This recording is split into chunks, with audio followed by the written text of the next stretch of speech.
Muy bienvenidos, ¿cómo están? Comenzamos aquí con un nuevo programa de Por Más Salud. Hace unos meses estuvimos hablando sobre el tema del COVID-19, sobre esta pandemia que realmente está azotando a todo el mundo y sigue con nuevas cepas. Hicimos 2 programas, hablamos de la prevención, hablamos también de los síntomas, hablamos de cómo evitar y de qué pasaría cuando estuviéramos todos vacunados. Bueno, algo que estamos logrando de a poquito en Uruguay. Hoy vamos a volver a hablar de este tema, pero vamos a hablar del post-COVID. Vamos a hablar con testimonios de personas que estuvieron internadas en CTI, en cuidados intermedios, mucho tiempo y qué secuelas quedaron. Realmente es muy impactante. También vamos a hablar de la tercera dosis, esta famosa tercera dosis que muy pronto vamos a estar dándonos, o quizás algunos ya estén justamente dando esta tercera dosis de vacunación. En este programa y en el siguiente, entonces, vamos a seguir hablando del COVID-19, porque todos tenemos que saber lo que pasa.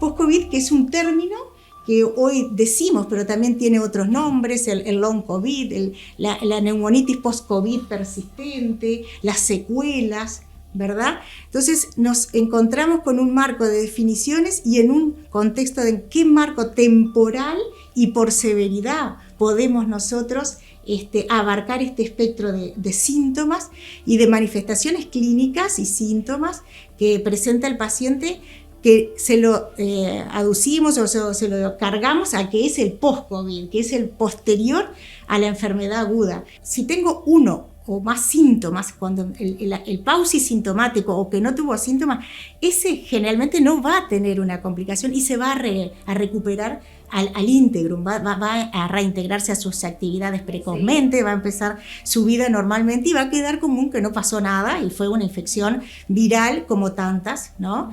Pero después está el grupo de pacientes que hemos visto que son los que tienen sí factores predisponentes o que el médico tiene que estar desde todos los niveles de atención y especialmente uno cuando le llega con los pacientes que tuvo problemas respiratorios y bueno, este paciente puede terminar en una complicación post-COVID. Post-COVID después de las 12 semanas. Por eso que hoy cuando partíamos de las 4 semanas, después entre las 4 y 12 semanas y después de las 12 semanas, que era un poquito temporalmente establecer esos periodos. En esas etapas, pero esto es arbitrario y esto es dinámico.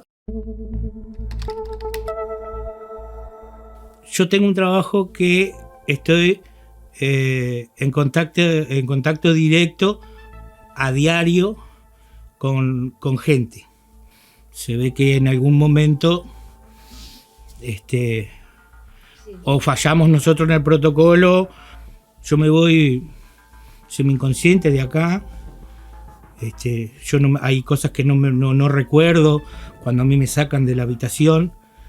Enseguida los médicos ahí hicieron todo lo que estaba al alcance en ese momento y nada, comenzó esa lucha, viste que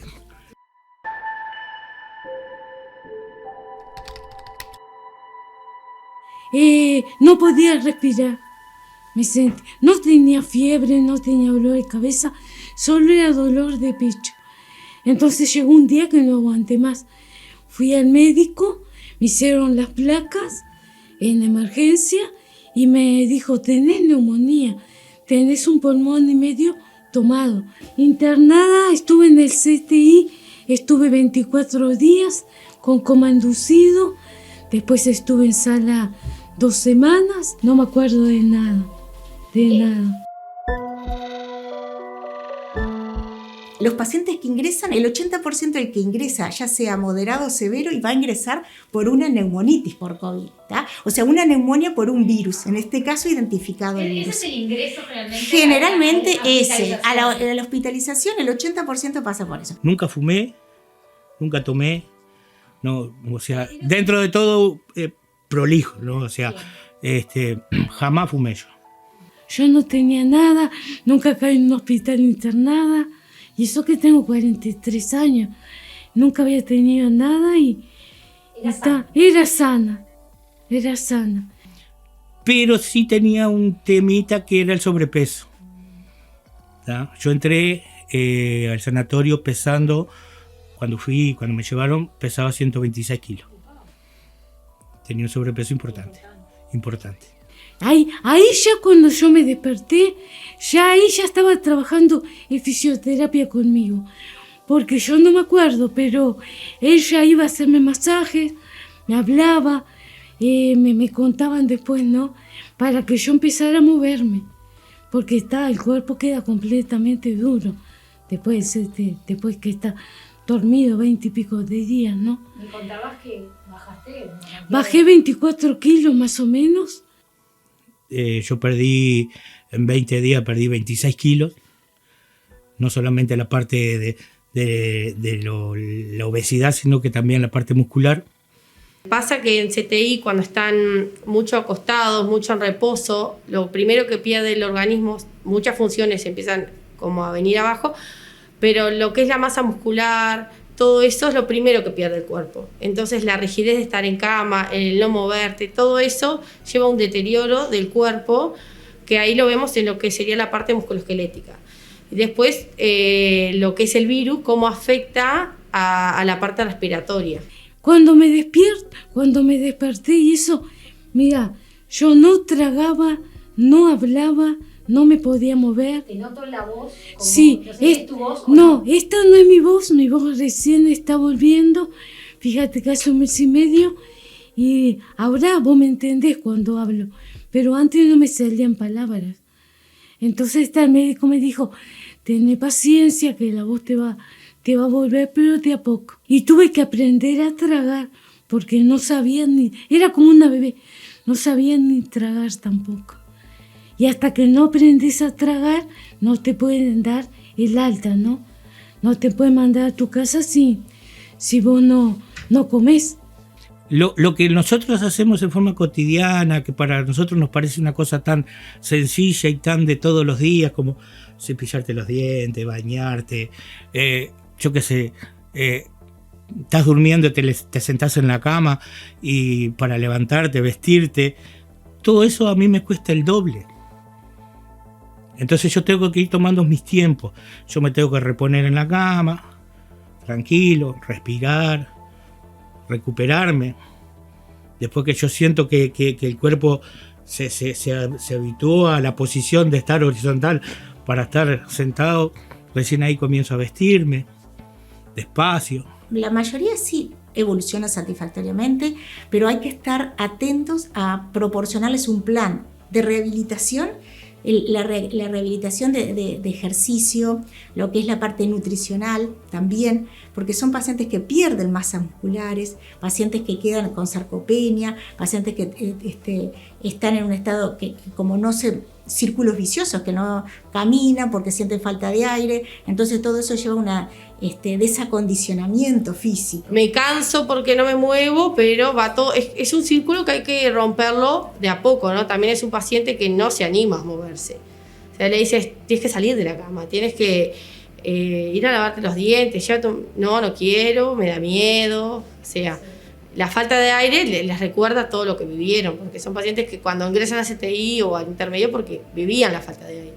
Capaz que uno está acostumbrado a esa falta de aire, puede hacer un ejercicio, pero que te digan, me canso lavándome los dientes, porque ni siquiera es bañando, porque capaz que lleva un poco más de esfuerzo. Lavándome los dientes, que es algo que solamente movemos el brazo, un brazo solo, eso les cuesta bastante.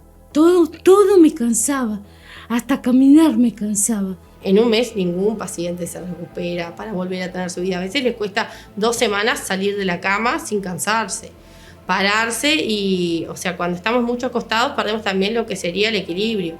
Cuando se empiezan a sentar en la cama, cuando se empiezan a parar, todo eso es un proceso que al paciente le cuesta mucho también.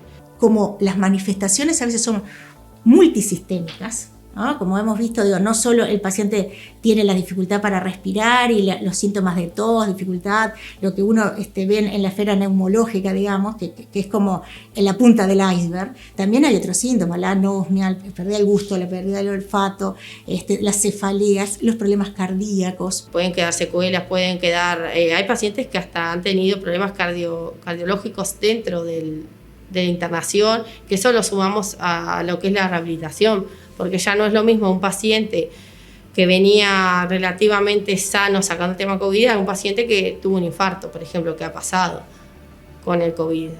Todo eso nos va debilitando al paciente a la hora de trabajar. Bueno, lo más común que uno ve, el motivo de consulta cuando llega es la disnea y la fatigabilidad. O sea, la falta de aire, ¿tá? Que es todo un desafío para el neumólogo también, diferenciar qué es falta de aire, qué es fatiga muscular. Entonces yo lo que hoy tengo es una fatiga muscular, que va emparentado con lo respiratorio, porque a mí me dio una neumonía. El virus me generó una neumonía y a mí me pegó el pulmón izquierdo. De la mitad para abajo lo pegó.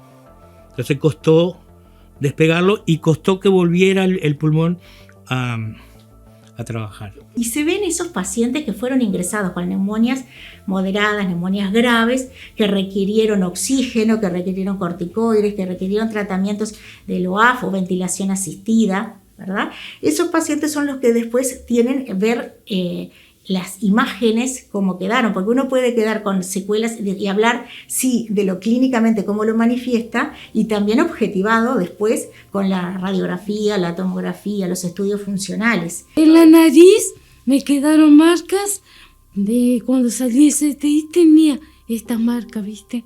Que tengo acá. Y en el cuello también, por el CTI, ¿no? La marca, y algunas en el cuerpo. Claro, salís totalmente diferente, ¿no? No entendés nada. Desde el 22 de junio hasta el 18 de julio estuve aislado, totalmente. Entraban solamente a darme la medicación y a ayudarme a alimentarme.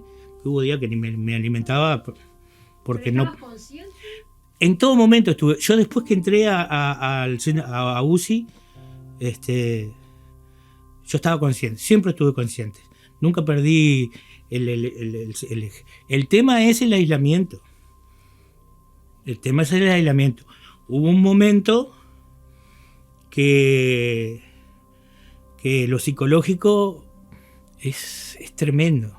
Y ver cómo, o cualquier paciente que ingrese a un CTI prolongado después de 30, 40 días, ese paciente sale con una debilidad muscular, una propensión a tener una fragilidad clínica, lo cual puede hacer que reingrese por complicaciones de su enfermedad de base, o esto que le llamamos, es la continuidad de esta tormenta de citoquina y todo este componente inflamatorio protrombótico que se provoca por un virus y lo está causando. Entonces, uno tiene más preguntas que certezas. Se trabaja la parte musculoesquelética, que se hacen movilizaciones activas de miembros inferiores, de miembros superiores, se trabaja equilibrio, coordinación, que son todas cosas que el paciente va perdiendo. Y después a la hora de la parte respiratoria se trabaja lo que es respiraciones globales, se ayuda con los miembros superiores para que el tórax se abra más a la hora de entrar el aire, se trabajan los tiempos respiratorios, porque es un paciente que está acostumbrado a hiperventilar, ¿viste? Como un paciente asmático que entra y sale rápido el aire, muy rápido, perdón. Entonces, claro, hay que enseñarles que entra el aire a un tiempo, se larga en otros tiempos el aire, enseñarles la mecánica respiratoria, que es algo que tenemos incorporado, pero claro, ahí como que es más difícil trabajarlo. Cuando yo ya empecé la fisioterapia, estando en el internada, ahí cuando, ¿qué pasa? Cuando vos salís de un CTI, que tu cuerpo está, digamos, muerto, tanto tiempo, vos no podés movilizar los brazos, las piernas, nada. Entonces, la fisioterapia ya comienza en el hospital, te enseñan a andar, a caminar, de a poquito, ¿no? Como un bebé también. Ahí cuando yo salí de allá, ya me mandaron la fisioterapia en casa.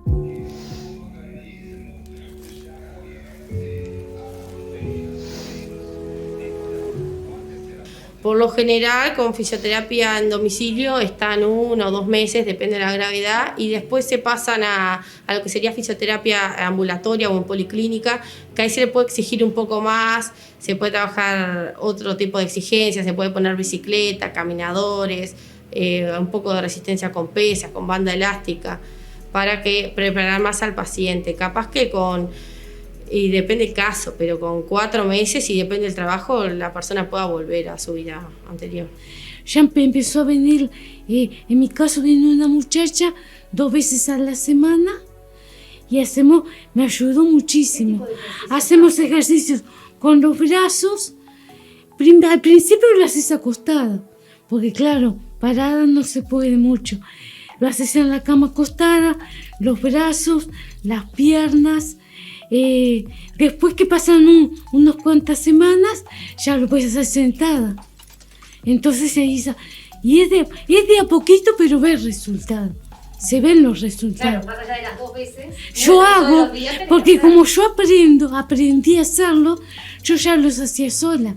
Claro, 2 veces digamos que no es mucho, pero la persona tiene que poner voluntad también. Decir, voy a mirarme y voy a hacer más para mejorarte más rápido, ¿no? Ese cambio lo noté de a poquito. Este brazo me había quedado duro, el músculo todo me dolía. Y yo decía, ¿será que voy a poder tan rápido? Y en un mes yo ya podía levantarlo, bañarme, todo, peinarme. Y ahora, por ejemplo, ya usamos pesas, me coloca pesas en los pies. Entonces ya la masa muscular, se pierde la masa muscular, perdés mucha masa muscular. Y ya con las pesas vos podés ejercitar y trabajar la masa muscular. Y a la vez la respiración. Lento, es tiempo. ¿No? Lo que sí hay que hacer es individualizar ese grupo de pacientes que lo tenemos que captar cuando está cursando la enfermedad, tenemos que ser activos en ellos, evitar las sobreinfecciones, porque tengamos en cuenta que esto es una infección que después, si el paciente está internado y vuelve a ingresar, generalmente se complica con sobreinfecciones micóticas, con otra bacteria que se puede insertar.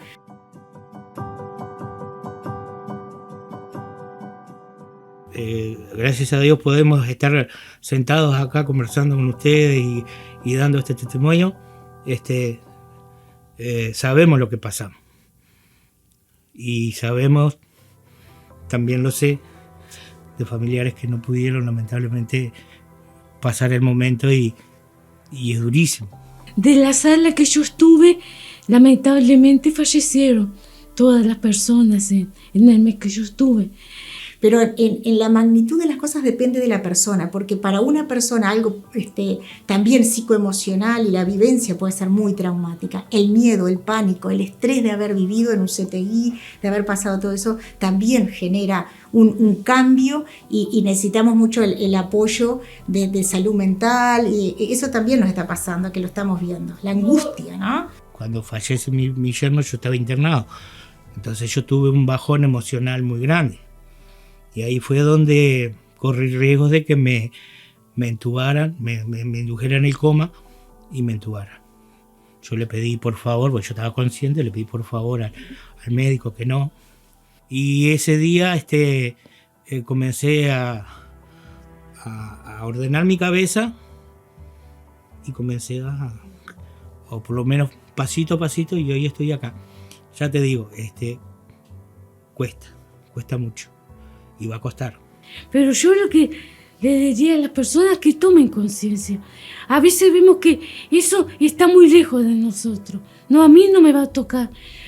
No, te puede tocar, por más que vos seas sano, como a mí, te puede tocar. Y que vos estés viva es un milagro, porque no, la persona en esa situación, que el virus vaya con tanta violencia contra los pulmones, te los tome así, no era para haber quedado viva, ¿no?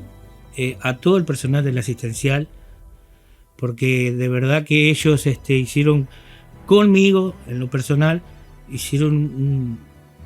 dejaron la vida. Y yo les dije a ellos, cuando me fui les digo, yo soy muy creyente, y yo les dije, ustedes, les digo, son como la mano de Dios en la tierra.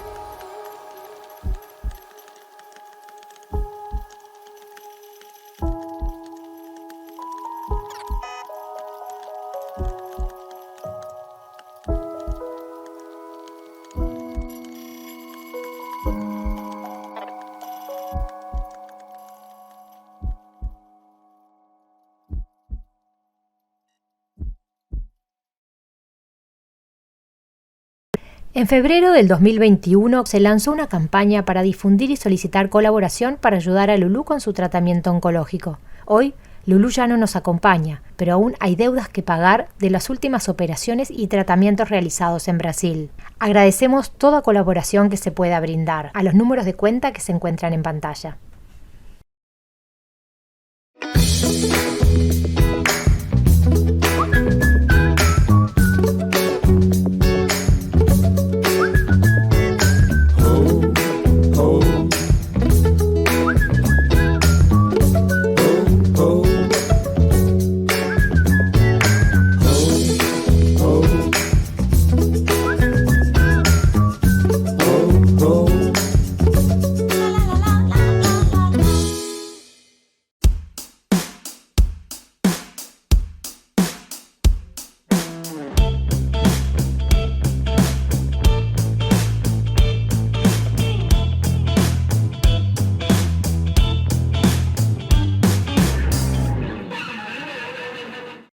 Cuando hablamos de un buen jamón, todos sabemos que estamos hablando del jamón etiqueta azul de Centenario.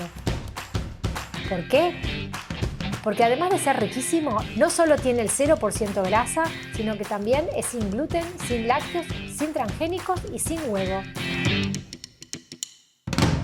Así es el jamón etiqueta azul de Centenario. Alimentos Centenario, como más te gusten.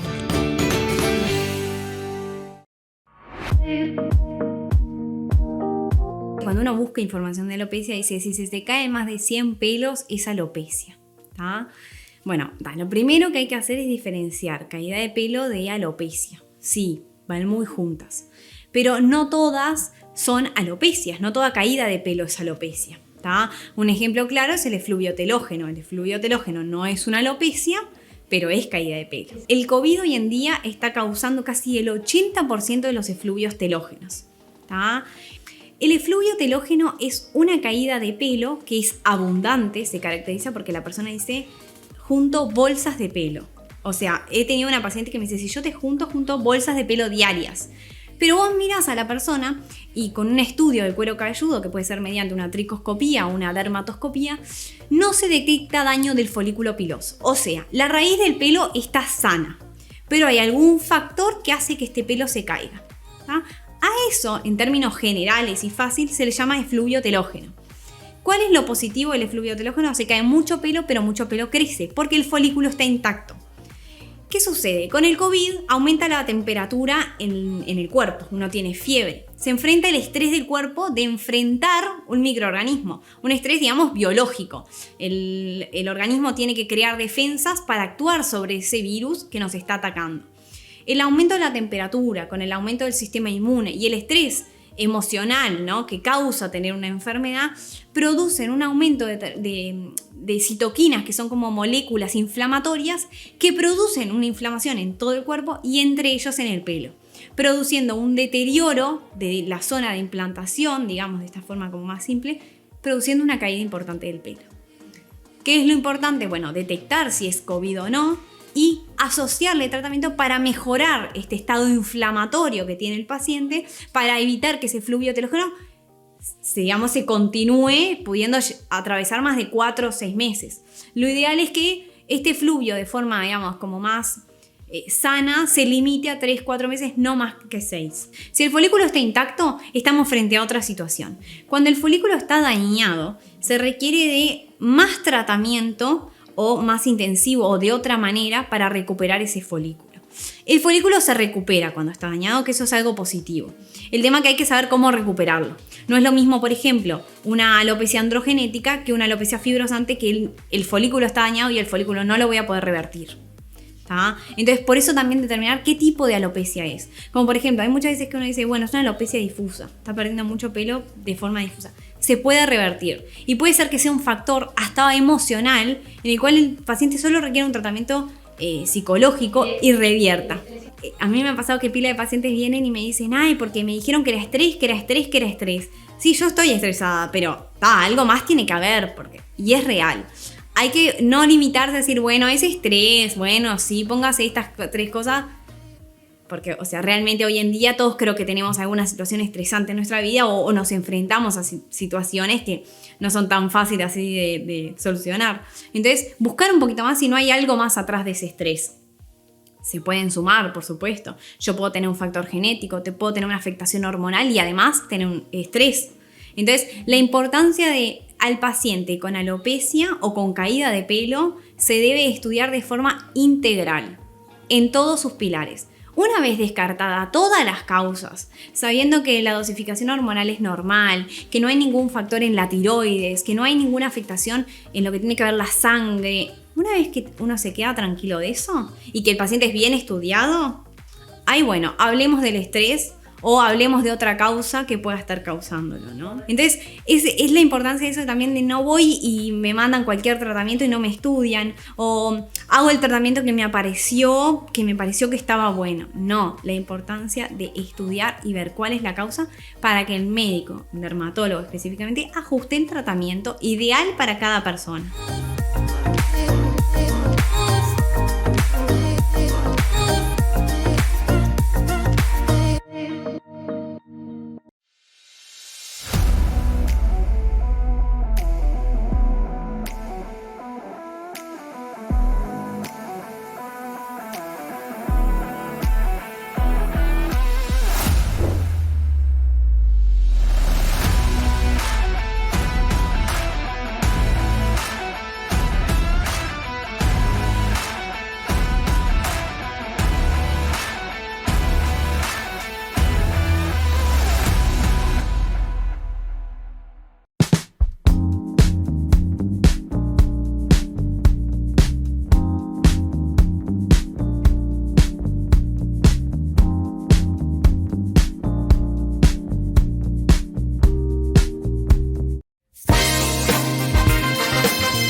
Desde hace más de unos 10.000 años, el cuerpo humano y su genética no ha sufrido modificaciones sustanciales. Sin embargo, el mismo requiere de ciertos niveles de micronutrientes, que son las vitaminas, minerales y antioxidantes, para tener justamente una vida sana. Para llegar a esos niveles, nosotros obteníamos todo lo que son los micronutrientes de los alimentos. Hoy en día, los alimentos que llevamos a la mesa llevan unos procesos diferentes a los que llevaban hace miles de años atrás.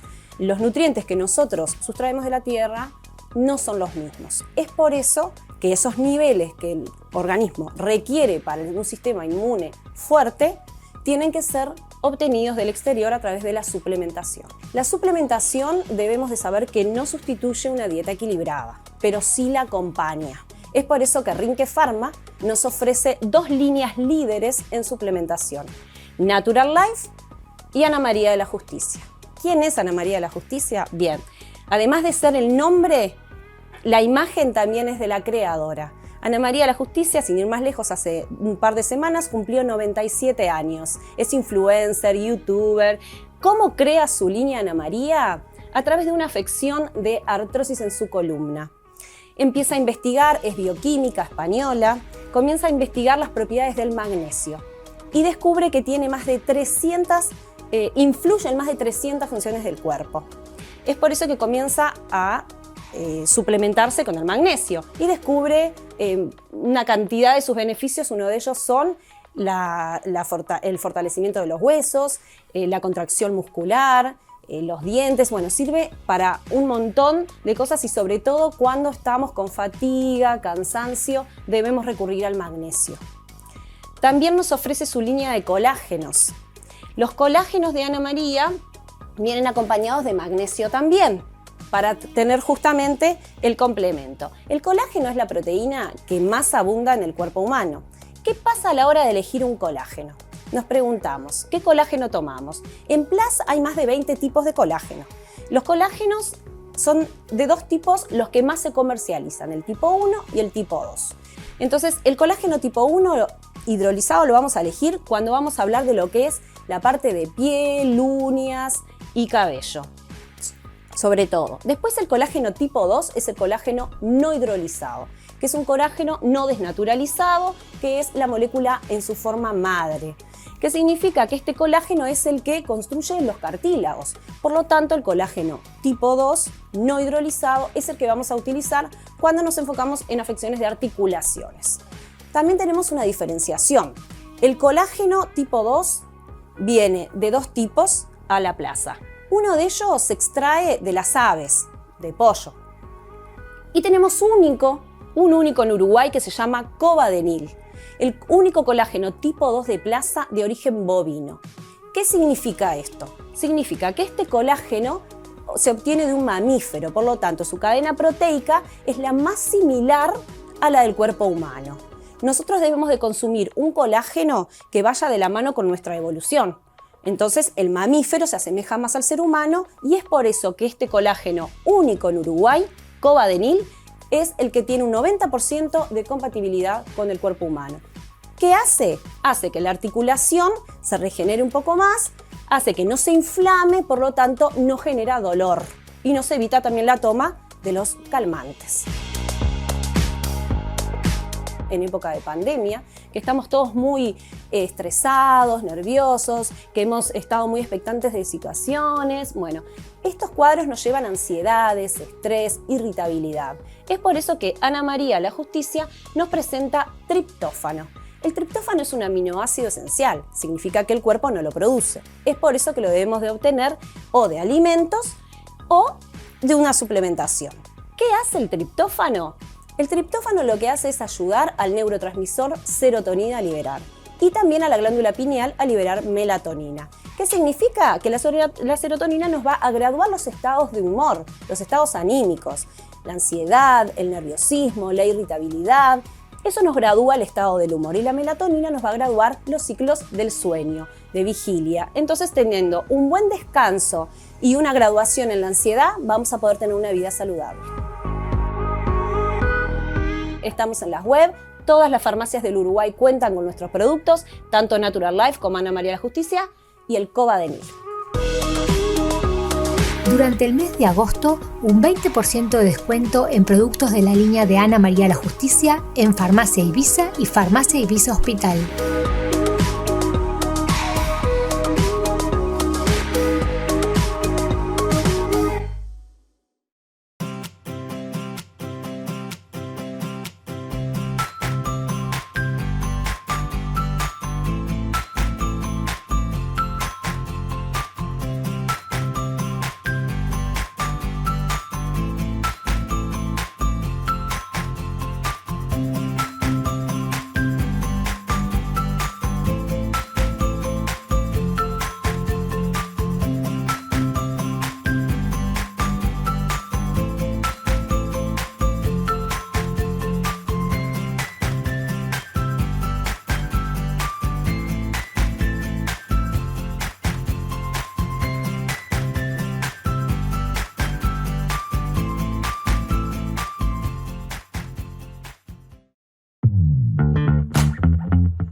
Y hasta aquí este nuevo programa de Por Más Salud. Como les contaba al principio, hoy estuvimos hablando con estos testimonios y estuvimos viendo la realidad de las personas que están internadas, ya sea en CTI, en cuidados intermedios, lo difícil que es el salir, el post-COVID, todo lo que implica el poder volver a recuperar la energía, la fuerza, la respiración.